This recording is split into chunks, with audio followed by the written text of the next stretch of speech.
Hello everyone, welcome back to Life by Vern.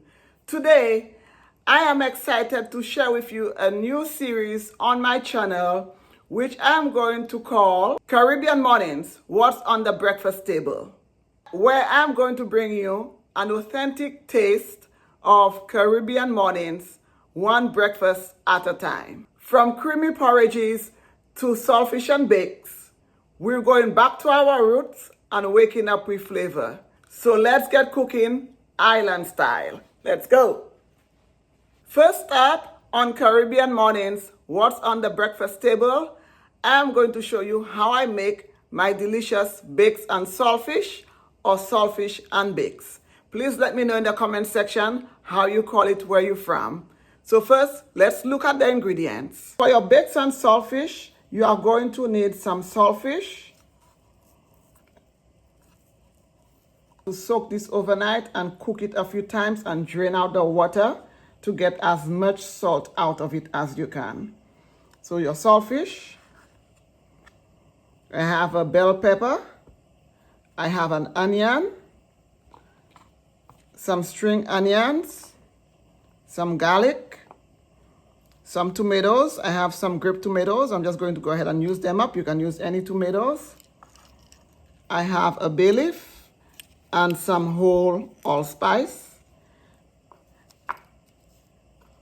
And I'm going to use some of my other seasonings for flavorings. As I'm going to put them in, I'm going to show you. For my bakes, I have here 3 cups of flour, 1 tablespoon of sugar. You can use granulated sugar. It doesn't matter. I have brown sugar here. Any sugar is fine. 1 teaspoon of salt. 1 package of rapid rise yeast. That's what I always use for baking. I have 2 tablespoons of butter and 1 cup of milk. And I warmed it up in the microwave for a few seconds because you need the warm milk for your rapid rise yeast. And that's all you need for your bakes, guys. Very easy and simple ingredients. I already went ahead and cooked and drained out my water 3 times, so this is the 3rd time that I've drained the water. You want to pull as much salt out of your saltfish as possible, and you can only do that by boiling your saltfish several times. So this is my saltfish here. I'm going to allow this to finish cooking, and I'm going to dump out the water one more time. I'm going to go ahead and start off my bakes. My flour, 3 cups of flour, salt, sugar, yeast. Going to go ahead and mix all that up.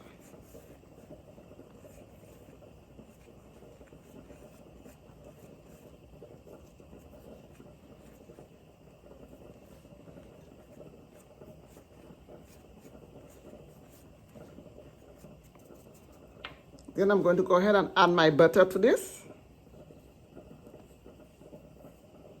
And my milk.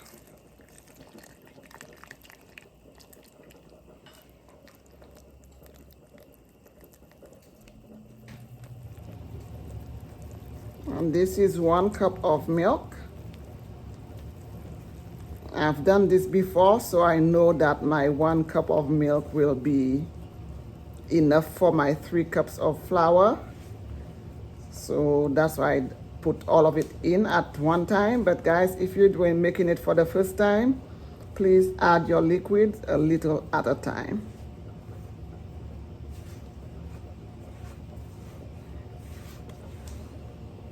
This is one of the breakfast recipes that we always make in our households. So I make bakes at least once a week.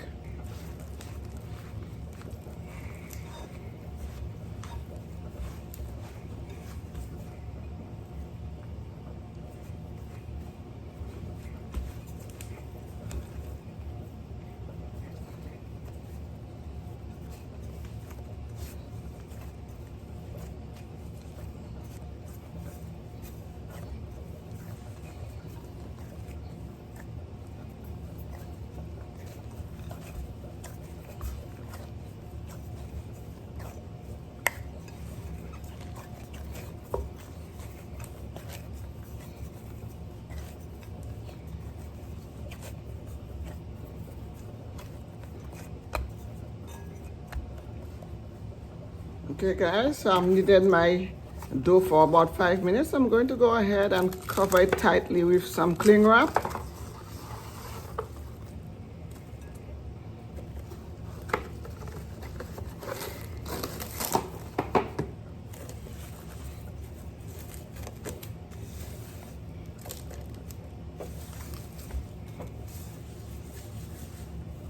And we are just going to go ahead and let this rest and rise.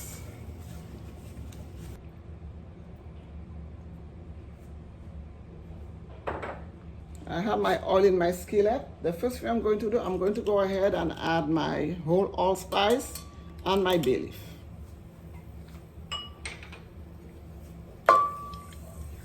And I'm just going to go ahead and just infuse my whole allspice and my bay leaf just for a couple of minutes before I add the rest of my ingredients.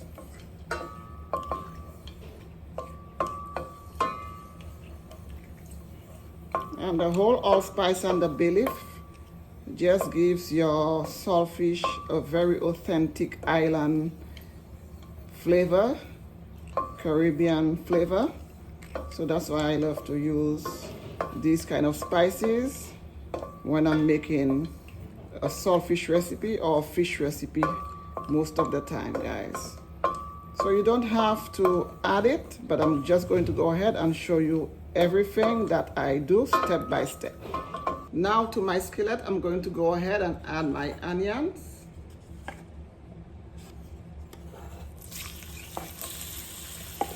My green onions, my red pepper, my garlic,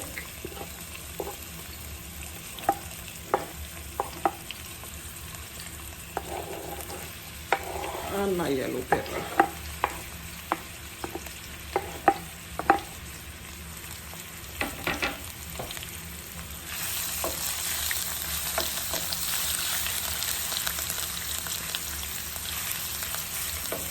And I'm just going to go ahead and saute this for a few minutes.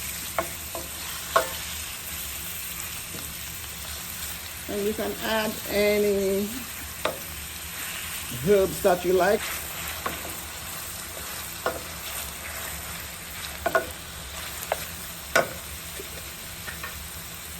Now I'm going to go in with my powdered seasonings. I'm going to add 1 teaspoon of paprika,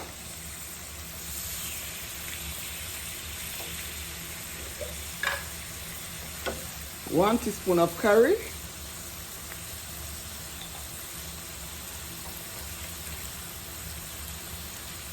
a dash of Scotch bonnet pepper powder, and not too much, guys.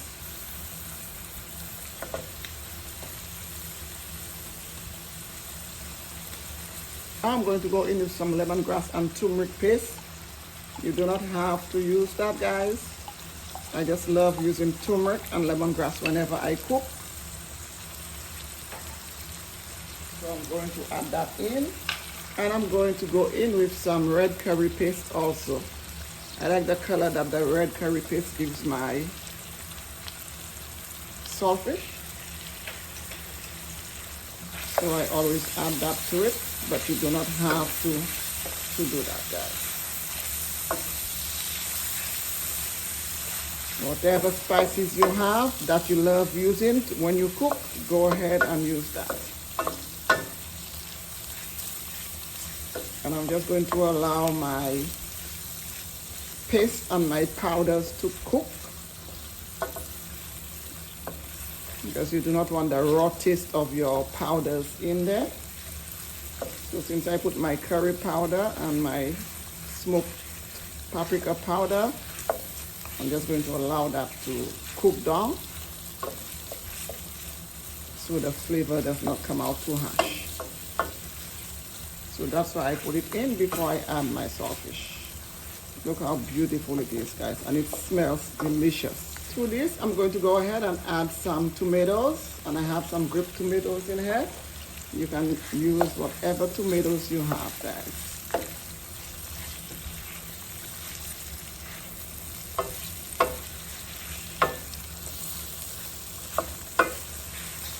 Now I'm going to go ahead and add my saltfish.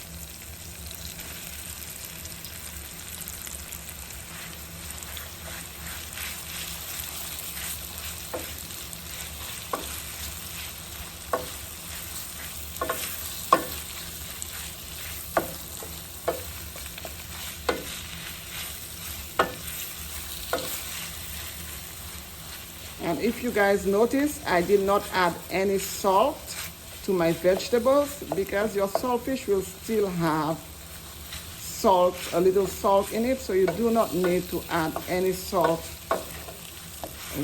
at this time.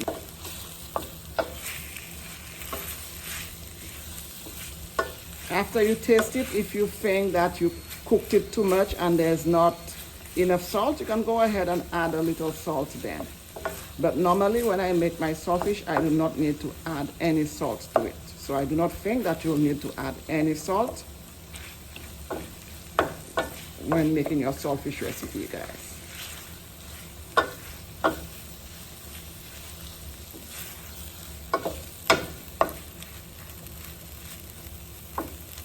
And I had some pumpkin. I went ahead and just cooked that down. I'm going to go ahead and add it to my saltfish.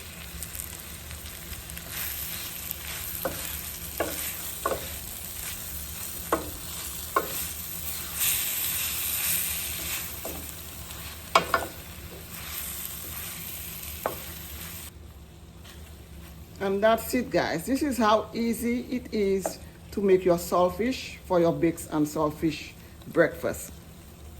So simple, and look how beautiful it is, and it's going to feed a lot of people. If you have guests, this is a very good breakfast to make. If you want something different, I'm going to go ahead and turn off my heat. Put the lid on, and now we are going to move over to our bakes. Okay guys, so our dough has doubled in size.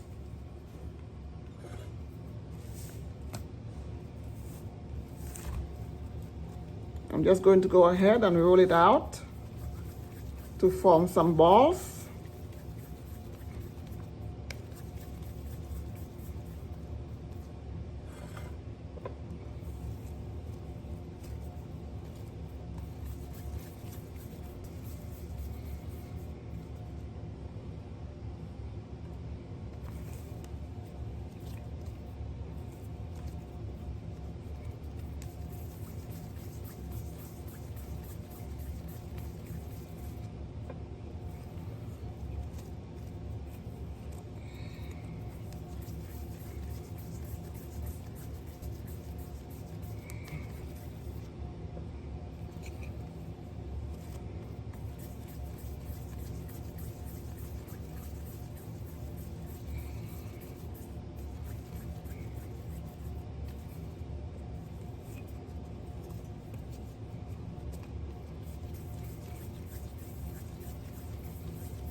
I'm going to go ahead and put the cling wrap back on here because we need to give it a few minutes,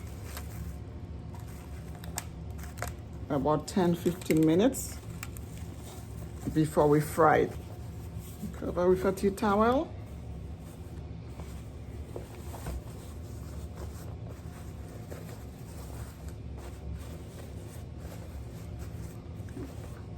Let it rise before we fry. Okay guys, so now we are going to start frying our bakes. I have oil in my skillet here, and you need to put enough oil in your skillet, guys, because you want your bakes to have enough oil in there so it can fry properly. My bakes have doubled in size. I'm just going to make sure my oil is nice and hot. To know if your oil is hot enough for it to start frying, you just drop a little bit of flour in there. So this is not hot enough, because if it was hot enough, you would see the flour just foaming up as soon as you put it in there. So this tells me that my oil is not hot enough. So I'm going to give it a few more minutes before I put my bakes in there. I'm going to do that again. There we go. So this is what you want. You can see straight away that your flour is starting to foam up. And this tells me that my oil is hot enough to start frying my bakes. And you want your oil to be hot, but not overly hot, because you do not want the outside of your bakes to be done before the inside of your bake is done. And also, this is where you have to really let your bake really rise. Give it time to rise, guys, because the more it rises, the fluffier it is. So if by chance your oil is too hot, the inside will have time to cook.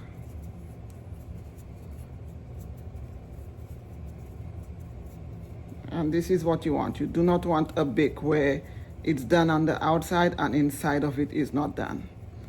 And you just go ahead and open up your dough and stretch it out as much as you like, guys. And I like to stretch it out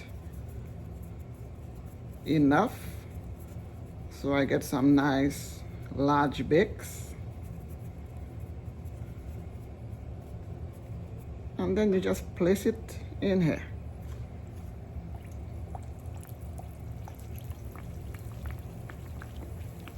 And then you do the same. You just open it up and stretch it out.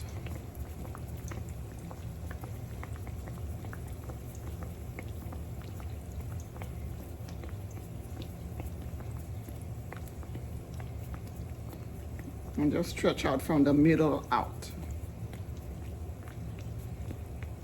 Add it in here. And you can use any fryer. I just like to use my cast iron skillet. It gives me a nice evenly fried bake. But normally I use my regular frying pan to fry my bakes.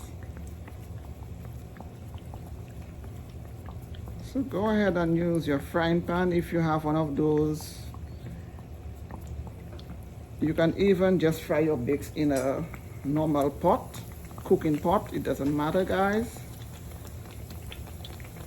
And I'm just using one of the spoons with the drainage in there, with the little holes, because you do not want to use a fork to turn your bakes over, because when you go ahead and use a fork and you make holes in your bakes, it will just absorb the oil, and you do not want a bake where the oil is absorbed in there. That does not taste good.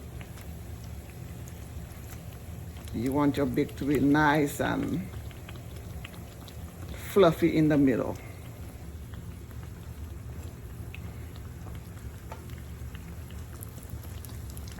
And also, guys, another tip, this is why you want enough oil in your skillet or your frying pan, your fryer, whatever it is you're using, because you want, when you just turn it, it covers the entire side which your bake is turned on to get fried.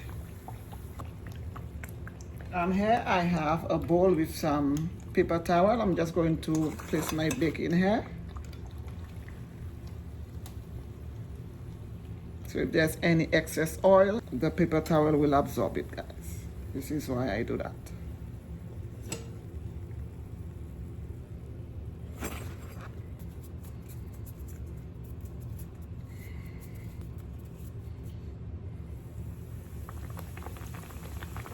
Beautiful. And you see how soft my dough is? This is how you want your dough. To get some nice flaky bakes, you want your dough to be really stretchy.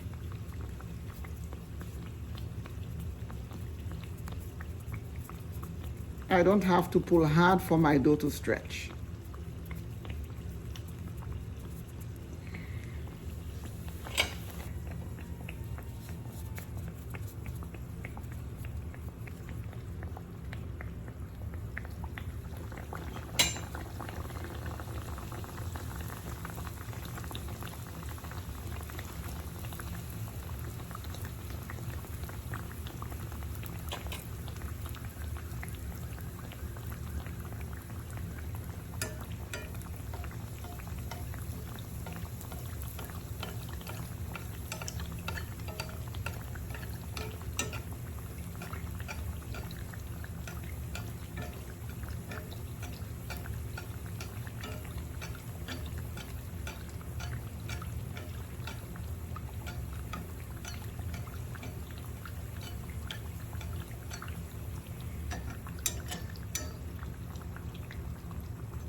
And I know some people like those airy doughs where it's kind of like full of air in the middle.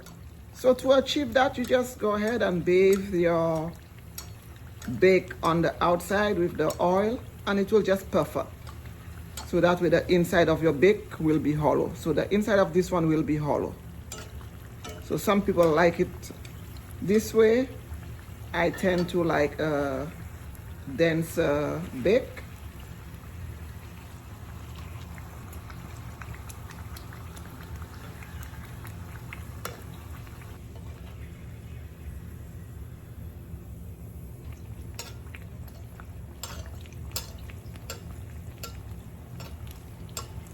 That's it, guys. If you want a puffier bake with the hollow inside, just go ahead and bathe the outside of your bake that's not in the oil with your hot oil, and it will just puff it up for you. And then you just turn it over and allow it to finish cooking, and that's how you get the puffy bakes. Take it out of the oil, and that's it, guys. This is how you make your delicious bakes for your bake and saltfish breakfast. Our first breakfast of our series, Caribbean Mornings, What's on the Breakfast Table, our bakes and saltfish is done, and it is beautiful. It looks delicious. It smells delicious.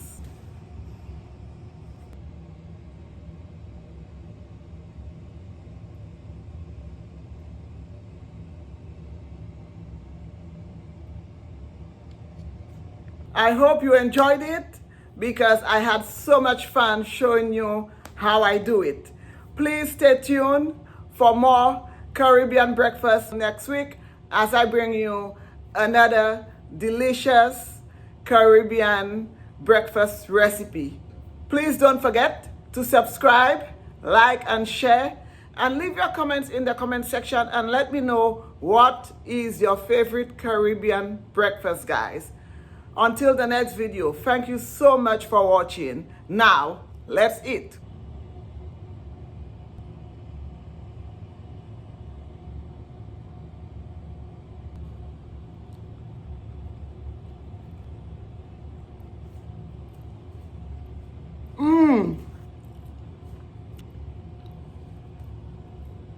It is so delicious. Bye, guys.